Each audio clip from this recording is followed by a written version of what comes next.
दूसरा पॉइंट मैं आपको बता रहा था बोहर एटॉमिक मॉडल का, वो ये था कि हर ऑर्बिट का एक फिक्स एनर्जी लेवल होता है। फॉर एग्जांपल फर्स्ट ऑर्बिट का अपना होगा, सेकंड का अपना होगा, थर्ड का अपना होगा, जो क्वांटाइज फॉर्म में होगा, मतलब अपनी मखसूस एनर्जी हर ऑर्बिट के अंदर पाई जाएगी। अब इससे अगली बात, as long as electron remain in a particular orbit, वो कहता है जब तक, फॉर एग्जांपल ये एक इलेक्ट्रॉन है, सेकंड ऑर्बिट में एक इलेक्ट्रॉन है, जब तक ये इलेक्ट्रॉन यहां पे रहेगा या अपने ऑर्बिट के अंदर रहेगा तब तक इसकी एनर्जी फिक्स होगी। मतलब ये ना ये एनर्जी को अब्सॉर्ब करेगा ना ये एनर्जी को रिलीज करेगा। बात की समझ आई? मैं रिपीट कर देता हूं कि as long as electron remain in a particular orbit it does not radiate or absorb energy।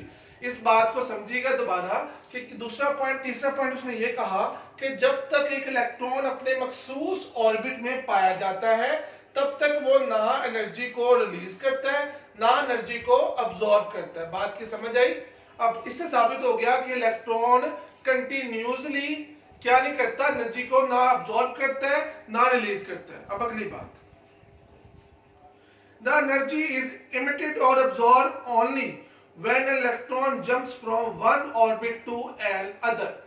अब उसने अगली बात ये कह दी कि जब तक इलेक्ट्रॉन अपने ऑर्बिट में रहेगा तब तक वो ना एनर्जी को रिलीज करेगा ना अब्सॉर्ब करेगा, लेकिन ये अपनी एनर्जी को रिलीज या अब्सॉर्ब तब करेगा, या दूसरे अल्फाज में इलेक्ट्रॉन अपनी एनर्जी को चेंज तब करेगा जब वो जंप करके हायर या लोअर ऑर्बिट में मूव नहीं कर लेता।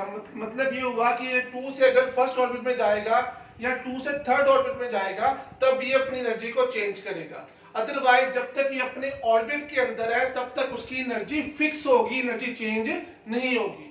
ये 3 बातें होगी। चौथी बात, when electron jump from lower orbit to higher orbit. अच्छा, अब यहां तक तो ये फिक्स हो गया कि जब तक इलेक्ट्रॉन अपने ऑर्बिट के अंदर रहता है तब तक वो एनर्जी को ना रिलीज करता है ना अब्सॉर्ब करता है। लेकिन दूसरी बात उसने साथ ये कही कि ये तब एनर्जी को रिलीज या अब्सॉर्ब करेगा जब वो जंप करेगा या हायर ऑर्बिट में या लोअर ऑर्बिट में। अब सवाल ये पैदा होता है कि कब, वो कौन सी पॉसिबिलिटी होगी जब इलेक्ट्रॉन एनर्जी को रिलीज करेगा, और वो कौन सी पॉसिबिलिटी होगी जब इलेक्ट्रॉन एनर्जी को अब्सॉर्ब करेगा। वो कौन कौन सी, वो देखते हैं। चौथे पॉइंट में वो कहता है when electron jump from lower orbit to higher orbit it absorb energy.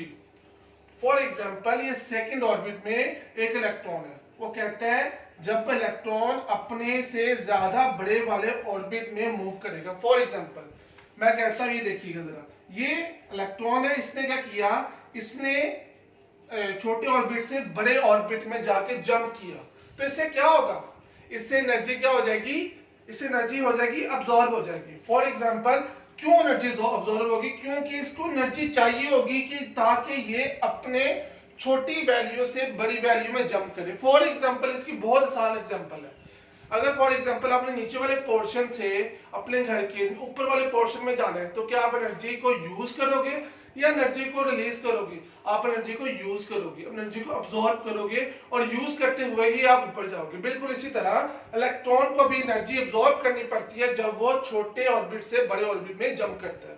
अब अगली बात, and when it jump from higher orbit to lower orbit it radiate energy. और जब आप बड़ी, फॉर एग्जांपल अगर आप ऊपर वाले पोर्शन से, मैं कहता हूं नीचे छत पे कोई छलांग लगा दे, तो क्या उसको एनर्जी लगती है? नहीं लगती।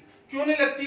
क्योंकि पहले ही ऊपर है, उसने ऊपर से नीचे की तरफ आना है, तो उसकी कोई एनर्जी नहीं लगेगी, बल्कि वो अपने अंदर से एनर्जी रिलीज करेगा।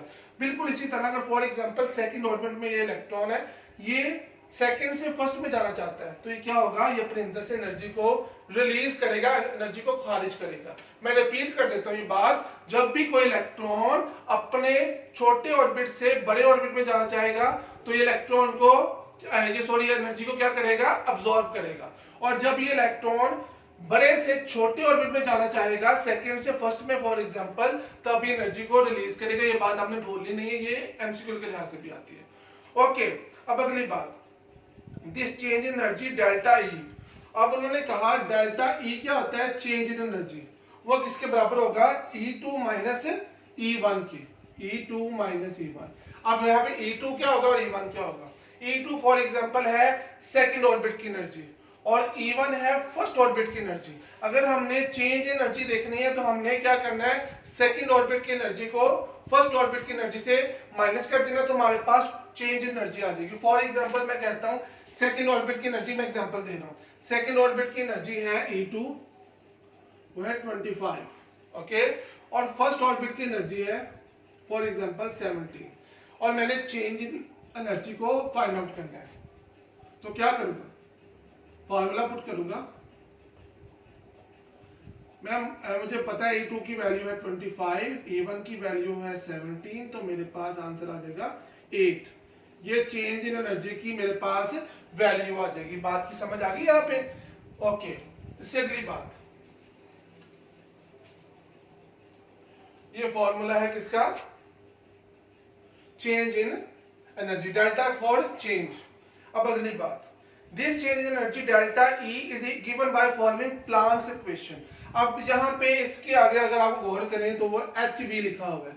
अब HV से क्या बनाता है, ये प्लांक्स कांस्टेंट है, या प्लांक्स थ्योरी को आगे जाके आप डिस्कस भी करेंगे, लेकिन आप यहाँ पे ये याद रख लें कि HV क्या है, ये प्लांक्स कांस्टेंट है। अब यहाँ पे बताते हैं, where H is the Planck's constant equal to, इसकी एक मखसूस वैल्यू है। जैसे आप जानते हैं ना कि ग्रेविटेशनल फोर्स की या G की वैल्यू, ग्रेविटेशनल एक्सेलरेशन की एक मखसूस वैल्यू 10, वो चेंज नहीं हो सकती। बिल्कुल इसी तरह H की वैल्यू भी है, वो कितनी है, H की वैल्यू है 6.63 मल्टीप्लाई 10 की पावर -34 जूल सेकंड। ये H की वैल्यू स्टैंडर्ड फॉर्म में, इसको हम चेंज नहीं कर सकते। और V is the frequency of light, और ये क्या है, ये फ्रीक्वेंसी है। बात की समझ आ गई? अब अगली बात, इलेक्ट्रॉन, अब लास्ट पॉइंट वो कहता है electron can revolve only in orbits of a fix angular momentum MVR given as. अब एंगुलर मोमेंटम क्या होता है, ये आपने फिजिक्स के अंदर पढ़ा होगा, एंगुलर मोमेंटम के अंदर। और उसके बाद वो कहता है कि इलेक्ट्रॉन जो सा होता है वो रिवॉल्व करता है, रिवॉल्व का मतलब होता है घूमता है, only in orbits of a fix angular momentum. वो कहता है जो इलेक्ट्रॉन होता है वो अपने ही ऑर्बिट में घूमता रहता है with angular momentum. Angular momentum वो फोर्स होती है जो इसको रोटेट करने में मदद देती है। बात की समझ आ गई? वो कहता है, रिपीट करता हूं, कि जो एक इलेक्ट्रॉन होता है अपने फिक्स ऑर्बिट के अंदर घूमता रहता है with the help of angular momentum, और जो इसकी वैल्यू क्या होती है, MVR। अगर हम इसको फॉर्मूला इसका पुट करें तो ये हो जाएगा MVR इज इक्वल टू, ये भी स्टैंडर्ड फॉर्मूला है, NH/2π। ये एंगुलर मोमेंटम को फाइंड आउट करने का फॉर्मूला है। ये फॉर्मूला आप लोगों ने याद रखना है, समझ आ गई? ये भी स्टैंडर्ड है, MVR is equal to NH/2π। अब M क्या होता है, where N is the quantum number. Quantum number first का फर्स्ट होगा, सेकंड ऑर्बिट का सेकंड होगा, थर्ड ऑर्बिट का थर्ड होगा, और ये चेंज होता रहता है। H तो आपको पता है प्लांक्स कांस्टेंट है, आपको M पता है मास है, उसके बाद R है रेडियस, और ये फ्रीक्वेंसी। बात की समझ आ गई? ये आपने यहां तक कर लिया। अब इससे अगली बात, अब ये तो था लॉन्ग क्वेश्चन के अंदर, आप लोगों ने लाजमी तौर पे याद रखना है। अब रदरफोर्ड और बोहर एटॉमिक थ्योरी के अंदर मेन डिफरेंस क्या है, ये हम देखते हैं। ये लास्ट टॉपिक है आज का हमारा, ये हम पढ़ते हैं। ये भी बहुत इंपॉर्टेंट है शॉर्ट क्वेश्चन के लिहाज से, ये भी आप निशान लगा लीजिएगा पेज नंबर 34 के ऊपर। रदरफोर्ड एटॉमिक थ्योरी और बोहर एटॉमिक थ्योरी को हम कंपेयर करते हैं। फर्स्ट, जो रदरफोर्ड एटॉमिक थ्योरी थी, it was based upon classical theory. ये क्लासिकल थ्योरी की बेस पे थी, जो कि काफी पुरानी हो चुकी है। लेकिन जो बोहर एटॉमिक थ्योरी थी वो क्वांटाइज या क्वांटम थ्योरी की बेस के ऊपर थी। बात की समझ आई? जैसा कि आपको याद होगा कि रदरफोर्ड ने ये बताया था कि जो एटम होता है उसके सेंटर में न्यूक्लियस होता है और साइडों पे क्या होता है, इलेक्ट्रॉन रिवॉल्व कर रहे होते हैं। और उसने ये भी बताया था, ये तो थी क्लासिकल थ्योरी, लेकिन इसने ये बताया कि जो इलेक्ट्रॉन है वो अपनी मखसूस जगह पे जब तक रहेंगे वो अपनी एनर्जी को ना गेन करेंगे ना लूज करेंगे, बल्कि फिक्स एनर्जी होगी उनकी। अब दूसरी बात, electron revolve around the nucleus. Rutherford ने ये बताया कि जो इलेक्ट्रॉन होता है वो, मैंने आपको ये ऑलरेडी बताया हुआ है कि जो इलेक्ट्रॉन है वो न्यूक्लियस के इर्द गिर्द रिवॉल्व करते रहते हैं, घूमते रहते हैं। ये मैंने आपको ऑलरेडी बता चुका हूं। लेकिन बोहर ने इसके मुकाबले में क्या बताया दूसरे पॉइंट में, electron revolve around the nucleus in orbit to fix energy.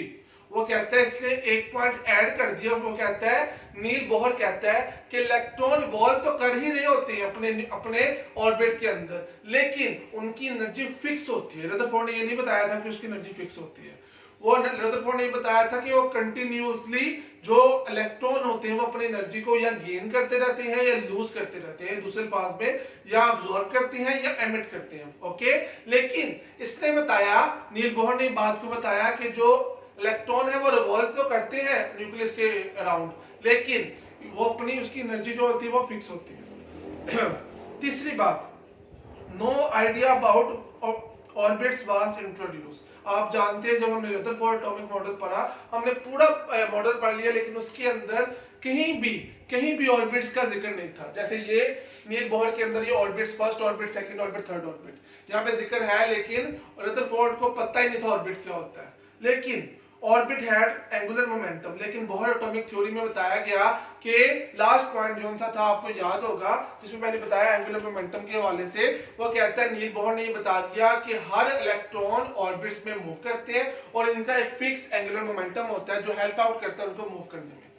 चौथी बात, atom should produce continuous spectrum. Continuous spectrum क्या होता है वो मैंने आपको ऑलरेडी बता दिया हुआ है, जिसके अंदर डिफरेंट काइंड्स की वेवलेंथ जो होती है वो कंटिन्यूअसली अपने अंदर से क्या करती रहती है, रेडिएशंस को या अब्सॉर्ब करती रहती है या रिलीज करती रहती है। लेकिन उसने कहा, नील बोहर ने कहा कि ये ऐसा बिल्कुल भी नहीं है। नील बोहर के मुताबिक atom should produce line spectrum, जो डिस्क्रीट लेवल पे होता है, जिसके मुताबिक जब तक एक इलेक्ट्रॉन अपने ऑर्बिट में रहेगा वो ना तो एनर्जी को रिलीज करेगा ना एनर्जी को अब्सॉर्ब करेगा, बल्कि वो जब जंप करेगा हायर में या लोअर ऑर्बिट में तब वो एनर्जी को अब्सॉर्ब या रिलीज करेगा। ये वाले पॉइंट, ये इसका ठीक है, ये बात याद रखिएगा, एटम हमेशा लाइन स्पेक्ट्रम में ही मूव आउट करता है।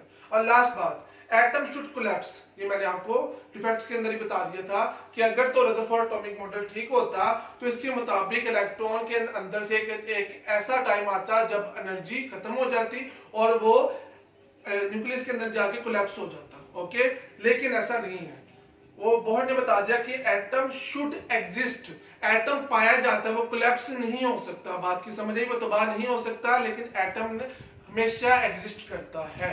ये यहां तक आप लोगों ने 5 पॉइंट्स इसके, और बोहर एटॉमिक थ्योरी को अच्छी तरह याद करना, ये बहुत इंपॉर्टेंट टॉपिक्स है दोनों। ओके, बाकी इंशाल्लाह कल करते हैं। ओके जी, अल्लाह हाफिज।